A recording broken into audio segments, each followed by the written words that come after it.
وہ لوگ جو نماز کو قائم رکھتے ہیں، قائم، آج تو قائم کیا، نماز پڑھنے والے ہی کوئی نہیں، قائم کرنا تو دور کی بات، قائم تو وہ ہے کہ اس کی سارے آداب، اس کی تمام شرائط کو پوری کرنا، طہارت کی بھی، اور پھر نماز کے اندر بھی، اور پھر ہر طرح سے، یعنی اس کے وقت کی بھی پابندی کرنا، یہ سب چیزیں اپنی جو نماز کے ساتھ ریلیٹڈ ہے ان کو پورا کرنا، پھر نماز قائم ہوتی ہے۔ اور آج یہ حال ہے کہ نماز کو پڑھنے والا بھی کوئی نہیں، کہ جیسی تیسی بھی پڑھ لیں وہ والا بھی کوئی نہیں،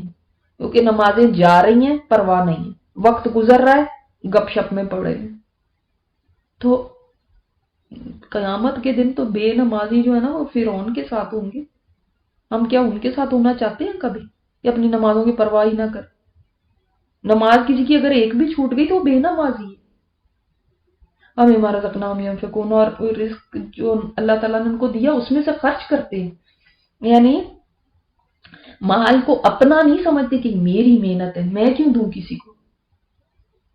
بلکہ اللہ تعالیٰ کے راستے میں دیتے ہیں۔ یہی ٹرو مومن ہے، حقیقت میں یہی مومن ہے۔ اب باقی اپنے آپ کو کوئی مومن کہتا رہے، نہیں جی ہم بہت بڑے مومن ہیں۔ حسن بصری سے کسی نے پوچھا تھا نا کہ آپ کیا مومن ہیں، تو انہوں نے فرمایا تو مومن بھی دو طرح کے ہوتے ہیں، اگر تو تم یہ پوچھ رہے ہو کہ میرا ایمان اللہ پہ، یوم آخرت پہ، فرشتوں پہ، کتابوں پہ، تقدیر پہ، یہ اس پہ ہے، تو وہ جو ایمانیات، 6 ایمانیات کی چیزیں ہیں وہ ان پہ ہے، تو ہاں اس پہ تو ایمان ہے۔ لیکن اگر تم یہ سوچ رہے ہو کہ وہ مومن جس کو اللہ تعالیٰ نے قرآن پاک میں ان صفات کے ساتھ بتایا ہے، تو پھر پتہ نہیں کہ میں مومن ہوں کہ نہیں۔ تو یہ ہیں لوگ، اب ان صفات کو اگر آپ لکھ لیں، پھر ان کو بار بار ان کو دہراتے رہیں کہ میں نے مومن بننا ہے، اور اللہ تعالیٰ نے قرآن پاک میں ان لوگوں کے بارے میں فرمایا یہ ہیں اصل میں مومن۔ تو اگر مومن بننا ہے تو پھر مجھے اپنے اندر یہ پیدا کرنا۔ لہم درجات عند ربہم ومغفرۃ ورزق کریم، ان کے لیے بلند درجے بھی ہیں اللہ کے پاس، بہت بڑے رینکس ہیں اللہ کے ہاں، کیونکہ سب لوگ ایک درجے کے تھوڑی ہوں گے۔ ٹھیک ہے، اگر کوئی جنت میں چلے بھی جائیں تو آپ کیا خیال کرتے ہیں جنت میں سب ایک ہی محلے میں رہنا شروع کر دیں گے؟ ہاں، ایک جیسے سب کے گھر ہوں گے، ایک جیسے سب کی پراپرٹیز ہوں گی؟ نہیں، بہت بہت ڈفرنس ہوگا، بہت گریڈز میں فرق ہوگا، کوئی لوئسٹ گریڈ پہ ہوگا، کوئی ہائیسٹ گریڈ پہ ہوگا۔ حدیث میں آتا ہے جنت کے 100 درجے ہیں۔ حضرت عائشہ رضی اللہ تعالیٰ عنہ فرماتی ہے جنت کے 6666 درجے ہیں، کیونکہ اتنی آیتیں قرآن کی ہیں، اور حدیث میں آتا ہے نا وہ آیتیں پڑھتا جائے گا اور جنت کے درجے چڑھتا جائے گا، تو اس کا مطلب اتنے درجے ہیں۔ تو واللہ عالم، مگر جنت کے بہت سارے درجے ہیں۔ دنیا میں اگر آپ چاہتے ہیں کہ آپ کا سٹیٹس اونچا ہو تو جنت میں کیا چاہتے ہیں؟ لوئسٹ ہو۔ جنت میں کیوں نہیں اوپر کا درجہ پا سکتے ہیں آپ بھی؟ کیوں کم پہ کیوں کمپرومائز کرنا چاہتے ہیں؟ تعلیم اور عزت والا رزق، جنت کا رزق عزت والا، جس کو کوئی چھینے گا نہیں، جس کو کوئی پھینک کے نہیں آگے دے گا، عزت والا، اکرام والا اس رزق ہوگا۔ نکالا تجھ کو تیرے رب نے تیرے گھر سے حق کے ساتھ، کما جیسا کہ، کیسا کہ، اس کا کیا مطلب ہے کما؟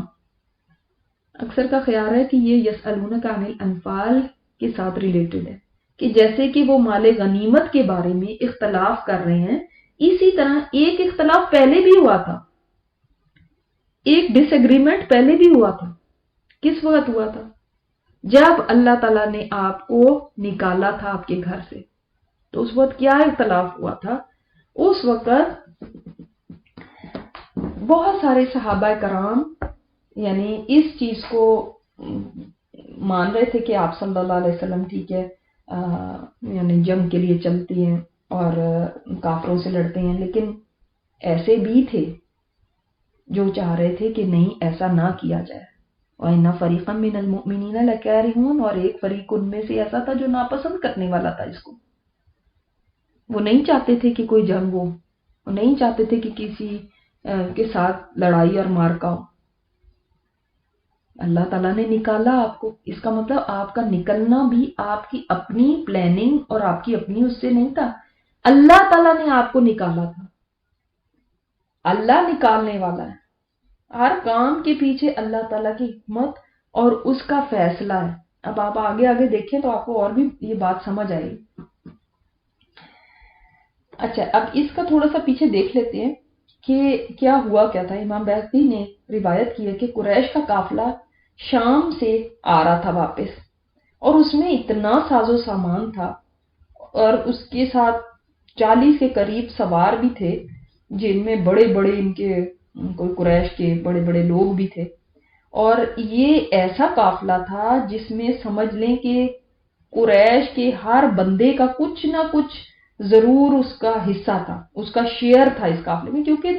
دیکھیں جو کیراوانز جاتے تھے نا اس زمانے کے اندر ٹریڈنگ کے لیے جاتے تھے، اور اہل مکہ کے لیے سب سے بڑا ذریعہ یہ تھا، سورس آف انکم کیا تھا؟ ٹریڈنگ۔ ٹھیک ہے، تو قافلے جاتے تھے، سیریا کی طرف جاتے تھے، یمن کی طرف جاتے تھے، کچھ سامان لے کے جاتے تھے، ٹریڈنگ ہوتی تھی، اس سے ان کے گزارے چلتے تھے۔ یہاں پہ کوئی ایسی چیزیں تو نہیں تھی کہ کوئی کھیتی باڑی ہو رہی ہو، کوئی کچھ اگتا تو نہیں تھا یہاں پہ، خود سے یہ کچھ اگاتے نہیں تھے، اور اس قابل ہی نہیں تھی یہاں کی زمین۔ تو ان کا پھر اصل ان کی چلتی کیسے تھی زندگی؟ انہی ٹریڈنگ سے۔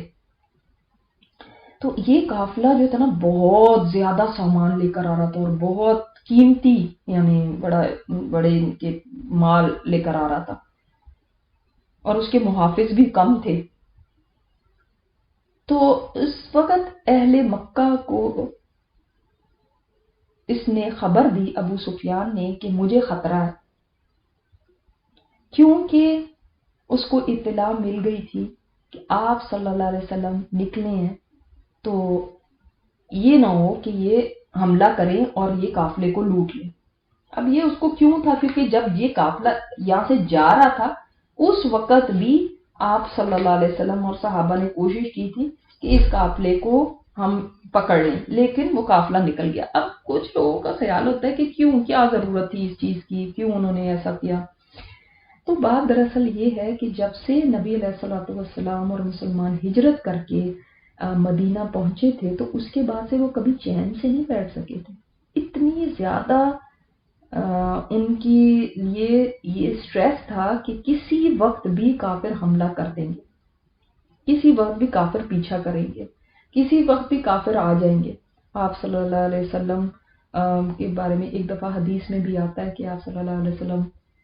نے، لوگوں نے کچھ ایسا آواز سنی تو وہ باہر نکلے اور انہوں نے دیکھا کہ پتہ نہیں کیا ہو گیا کچھ، تو آپ صلی اللہ علیہ وسلم بھی نہیں تھے، پھر انہوں نے دیکھا کہ آپ آ رہے ہیں، تو آپ نے فرمایا کہ کوئی بات نہیں ہے، میں سب چیک کر کے آ رہا ہوں، سب ٹھیک ہے۔ اتنی حد تک آپ لوگ سارے جا کے سو جاؤ، یعنی اتنی حد تک ان کے وہاں پہ جیسے سچویشن ایسی تھی کہ کسی وقت بھی امن نہیں تھا، آل دا ٹائم ان کی طرف سے تھریٹس تھی کہ یہ کسی وقت بھی حملہ کر سکتے۔ پھر سعد بن معاذ ایک دفعہ جب گئے ہیں عمرہ کرنے کے لیے، تو وہاں پہ انہوں نے امیہ، ان کے ساتھ ان کے تعلقات تھے امیہ بن خلف کے ساتھ، تو اس نے ان کو اپنا مہمان بنایا ہوا تھا۔ ابو جہل نے آ کے کہا کہ اگر اس نے تمہیں اپنا مہمان نہ بنایا ہوتا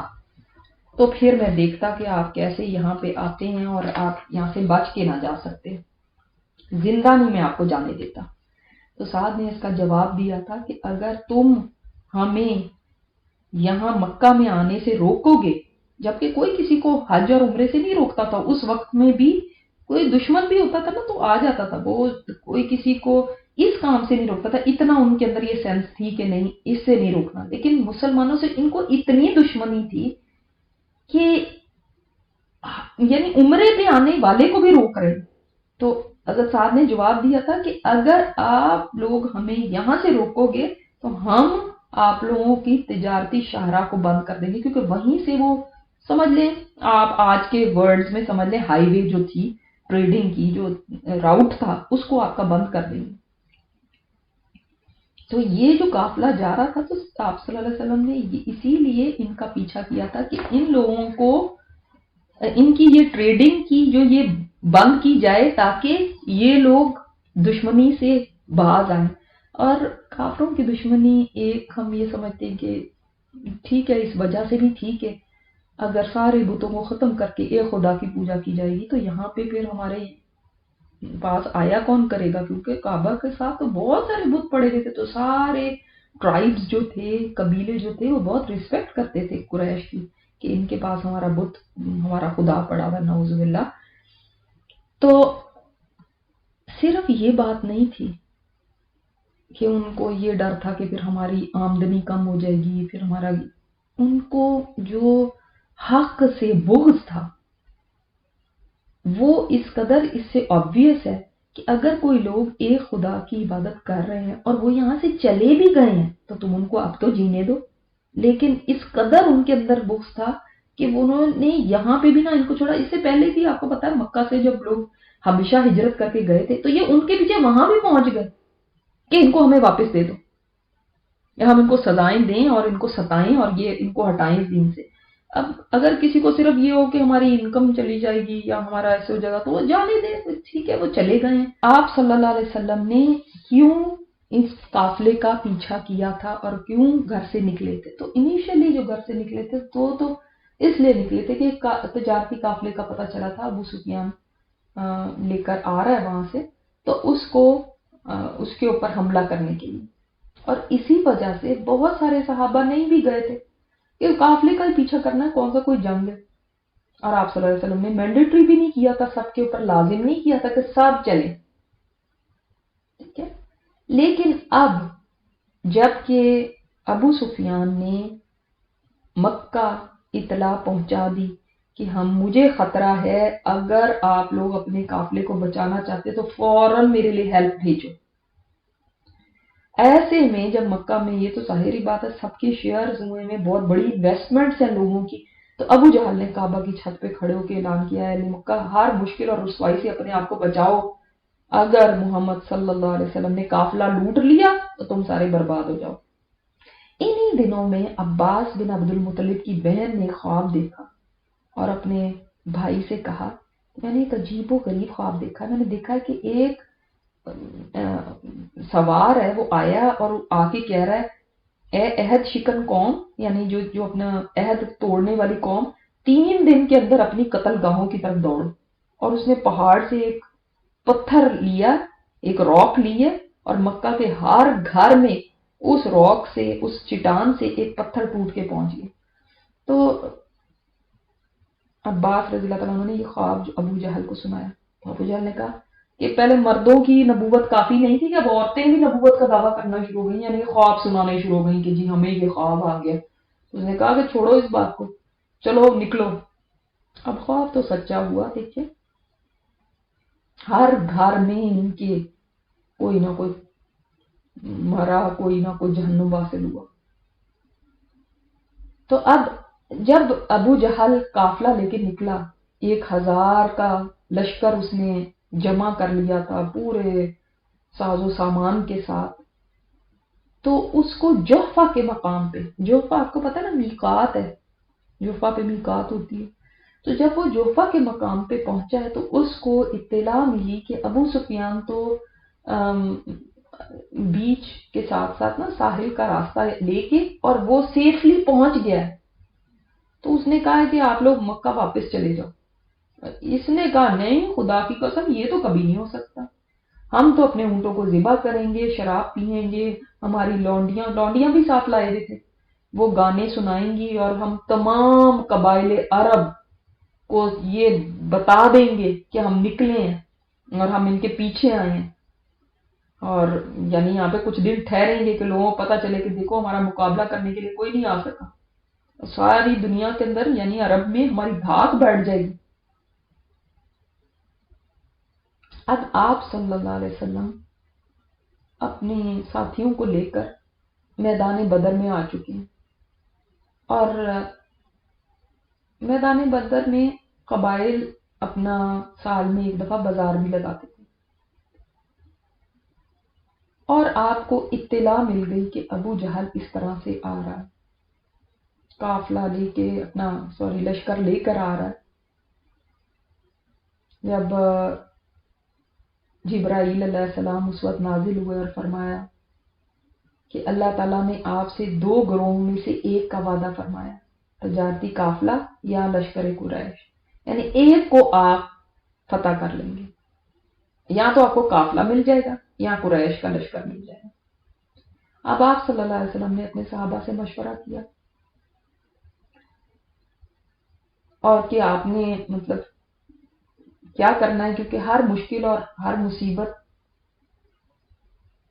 میں مطلب وہ تو نکل آئے ہوئے تھے قریش مکہ، لیکن یہاں پہ آپ نے کیا کرنا ہے، تجارتی قافلے پہ کی طرف جانا ہے یا پھر آپ نے ان کے ساتھ لڑنا ہے۔ اب اصل میں یہ کیوں آپ صلی اللہ علیہ وسلم نے مشورہ کیا، اس لیے کیونکہ انصار نے آپ کے ساتھ جو بیعت کی ہوئی تھی وہ اس بات پہ نہیں کی ہوئی تھی کہ اگر آپ کسی کے ساتھ لڑنے کے لیے نکلتے ہیں تو ہم آپ کے ساتھ ہوں گے، انہوں نے اس پہ کی ہوئی تھی کہ مدینہ پہ کوئی حملہ کرے گا تو ہم آپ کے ساتھ ہیں۔ اب دیکھیں یہاں پر اب ابو جہل اپنا لشکر لے کے آ گیا، اب کیا کرنا ہے؟ اب صحابہ نے مشورہ دیا کہ یا رسول اللہ قافلے کا پیچھا کریں، دشمن کو چھوڑ دیں۔ تو آپ صلی اللہ علیہ وسلم کو یہ بات زیادہ پسند نہیں آئی۔ حضرت ابو بکر صدیق اور حضرت عمر نے اچھی باتیں کی اور انہوں نے کہا کہ ہم آپ کے ساتھ ہیں اس میں، لیکن آپ صلی اللہ علیہ وسلم چاہتے تھے کہ انصار میں سے کوئی کھڑا ہو کے بولے۔ تو حضرت سعد بن عبادہ کھڑے ہوئے اور کہا کہ آپ وہی کام کیجیے جس کا اللہ نے آپ کو حکم دیا، اور آپ جو بھی ارادہ کریں گے ہم آپ کے ساتھ ہیں۔ اللہ کی قسم اگر آپ عدن کی طرف بھی روانہ ہوئے تو انصار میں سے کوئی شخص آپ کا ساتھ نہیں چھوڑے گا۔ پھر حضرت مقداد بن عمر نے کہا یا رسول اللہ آپ وہی کریں جس کا آپ کو اللہ نے حکم دیا اور ہم آپ کے ساتھ ہیں، آپ جہاں کہیں گے ہم چلیں گے، ہم بنی اسرائیل کی طرح نہیں کہیں گے جنہوں نے موسیٰ علیہ السلام سے کہا تھا جاؤ موسیٰ تم اور تمہارا رب جا کے لڑو، ہم یہیں بیٹھے ہیں۔ ہم آپ سے یہ کہیں گے کہ آپ اور آپ کا رب جنگ کریں، یہ ہم نہیں کہیں گے، اور ہم آپ کے ساتھ جنگ لڑتے رہیں گے جب تک ہماری آنکھوں کی پلکیں جھپکتی رہیں گی۔ تب آپ صلی اللہ علیہ وسلم مسکرا دیے اور آپ نے برکت کی دعا کی اور آپ نے فرمایا کہ میں کفار کے گرنے کی جگہوں کو دیکھ رہا ہوں کہ یہاں یہاں پہ فلاں فلاں کافر گرے گا۔ تو اس سے پتہ چلا کہ قریش سے مقابلہ کرنا بعض اصحاب کو ناگوار تھا، تمام صحابہ ایسا نہیں چاہتے تھے کہ ہم ان کے ساتھ مقابلہ کریں۔ جب یہ پتہ چل گیا تھا کہ ایک کو دو میں سے ایک قافلہ یا ایک لشکر اس کو ہم فتح کر لیں گے، تو ان کا یہ دل تھا کہ کیوں نہ ہم اس کی طرف جائیں جو کہ ایزی ہے، ہم کیوں ایسے کی طرف جائیں جہاں پہ لڑنا پڑے گا، اور وہ جب اللہ تعالیٰ نے وعدہ کر ہی لیا تو ہم مقابلے کی طرف جاتے ہیں، اور اسی نیت سے تو ہم گھروں سے نکلے تھے، اور اب ہم نے تو لشکر کی تیاری بھی نہیں کی تھی کہ ہم اس کے ساتھ لڑیں۔ یہ دیکھیں بہت ہی کم تعداد تھی مسلمانوں کی، کہاں وہ 1000 اور یہاں پہ 313، صرف 2 گھوڑے تھے ان کے پاس، باقی سارے پیدل تھے اور اسلحہ نہ ہونے کے برابر تھا۔ یجادلونک فی الحق بعد ما تبین، وہ جھگڑ رہے تھے آپ سے حق کے بارے میں کہ لشکر کی طرف جانا جو تھا اس کے بارے میں آپ سے جھگڑ رہے تھے کہ ہم مطلب اس چیز کے اندر ان کی تھی کہ ہم لوگ قافلے کی طرف جاتے ہیں۔ بعد ما تبین، اس کے بعد کی جو واضح ہو چکا، کأنما یساقون الی الموت، ایسے کہ جیسے وہ ہانکے جا رہے ہیں موت کی طرف، وہم ینظرون، اور وہ دیکھ رہے ہیں اس کو، یعنی ان کو اتنی پریشانی ہو گئی تھی کہ ظاہری بات ہے ایک ایسا لشکر سامنے آ رہا ہے جس کا مقابلہ کرنا ایسے آپ دیکھیں تو اتنا مشکل ہے، کیونکہ نہ آپ کی قوت اتنی ہے، نہ آپ کی طاقت اتنی ہے، نہ آپ کے پاس اسلحہ اتنا ہے، نہ آپ کے پاس مین پاور اتنی ہے، اور وہ بڑے بڑے ان کے سردار آ رہے ہیں اور بڑے بڑے ان کے لوگ آ رہے ہیں۔ اب کیسے ان کو پتا چلا تھا کہ جس وقت کے 2 لوگوں کو پکڑ لیا صحابہ نے اور ان کو لے کر آئے، آپ صلی اللہ علیہ وسلم اس وقت نماز پڑھ رہے تھے، تو ان سے پوچھا کہ بھئی کس کے ساتھ آئے ہو؟ انہوں نے کہا ہم تو ابو جہل کے قافلے کے ساتھ ہیں۔ نے کہا نہیں تم ابو سفیان کے قافلے کے ساتھ ہیں۔ انہوں نے کہا نہیں ہم ابو جہل کے قافلے کے ساتھ ہیں۔ نے کہا نہیں تم کو، اور ان کو مارنا شروع کر دیا۔ تم کہو تم ابو سفیان کے قافلے کے ساتھ ہو۔ پھر انہوں نے کہا ہاں اچھا ہم ابو سفیان کے قافلے کے ساتھ ہیں۔ آپ صلی اللہ علیہ وسلم نے جب نماز سے فارغ ہوئے تو پوچھا تم ان کو کیوں مار رہے ہو؟ جب وہ